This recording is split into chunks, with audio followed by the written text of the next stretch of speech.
کیا آپ نے تاریخ کے اس بادشاہ کے بارے میں سنا ہے جس کی سلطنت صرف انسانوں تک محدود نہیں تھی؟ ایک ایسا حکمران جس کے سامنے ہوائیں سر جھکا دیتی تھیں، جس کی زبان پرندے سمجھتے تھے اور جس کے حکم پر سمندروں کی تہوں میں چھپے جنات بھی کانپتے تھے۔ یہ کوئی خیالی داستان نہیں بلکہ ایک حقیقت ہے، ایک ایسا بادشاہ جس کا تخت ہواؤں پر اڑتا تھا۔ وہ صبح نکلتا تو 1 مہینے کا سفر طے کر لیتا اور شام کو واپسی تک 1 اور مہینے کی مسافت پوری ہو چکی ہوتی۔ یہ سلیمان ابن داؤد علیہ السلام کی کہانی ہے، وہ عظیم پیغمبر جنہوں نے بیت المقدس کی تعمیر ان مخلوقات سے کروائی جنہیں انسان دیکھ بھی نہیں سکتا۔ لیکن اتنی بڑی سلطنت اور جنات کے لشکر کا انجام کیا ہوا؟ کیسے ایک معمولی دیمک نے دنیا پر یہ راز کھولا کہ غیب کا علم اللہ کے سوا کسی کے پاس نہیں؟ دوستو، آگے بڑھنے سے پہلے آپ سے گزارش ہے کہ ہمارے چینل کو سبسکرائب کر لیں اور اگر ویڈیو پسند آئے تو لائک ضرور کریں۔ داؤد علیہ السلام کے بعد اللہ نے نبوت اور بادشاہت کا تاج سلیمان علیہ السلام کے سر پر رکھا۔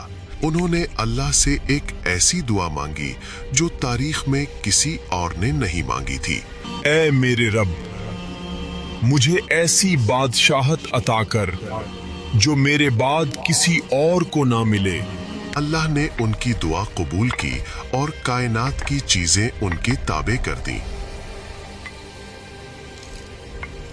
سب سے پہلے ہوا ان کے کنٹرول میں دی گئی۔ وہ اپنے عظیم تخت پر وزراء اور لشکر کے ساتھ بیٹھتے اور ہوا کو حکم دیتے۔ ہوا ایک قالین کی طرح انہیں اٹھاتی اور بادلوں کے اوپر سے اڑا کر جہاں وہ چاہتے پہنچا دیتی۔ زمین پر لوگ آسمان کی طرف دیکھتے اور اللہ کی قدرت کا نظارہ کرتے۔ مگر ان کی طاقت کا سب سے حیران کن پہلو جنات پر قابو پانا تھا۔ اللہ نے سرکش شیاطین اور جنات کو ان کا غلام بنا دیا تھا۔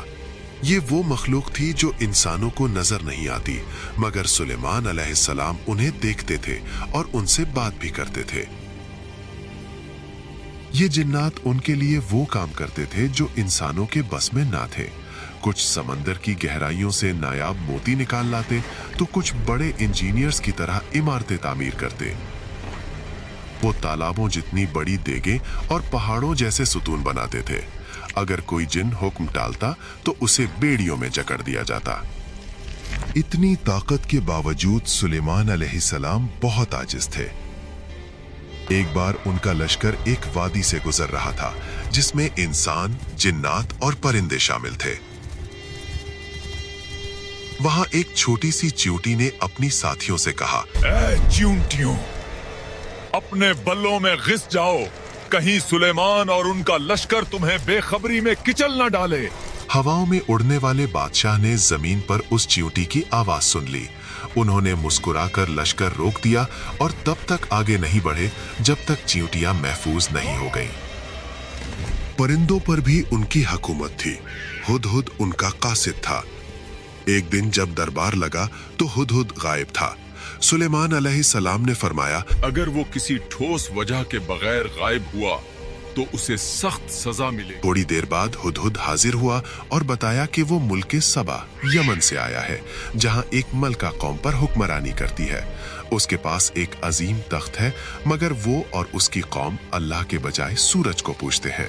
سلیمان علیہ السلام نے فوراً ایک خط لکھوایا جس کا آغاز تھا، یہ سلیمان کی طرف سے ہے اور اللہ کے نام سے جو نہایت رحم والا ہے۔ میرے مقابلے میں سرکاشی نہ کرو اور فرما بردار ہو کر حاضر ہو جاؤ۔ ملکہ بلقیس سمجھدار تھی۔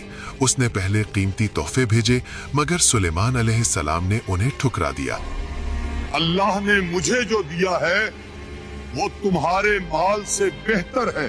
جب ملکہ بلقیس نے خود حاضر ہونے کا فیصلہ کیا، ہمارا قافلہ تیار ہے، ہم سلیمان سے ملنے بیت المقدس جائیں گے، یہ راستہ اختیار کریں اور پیغام بھیج دیں۔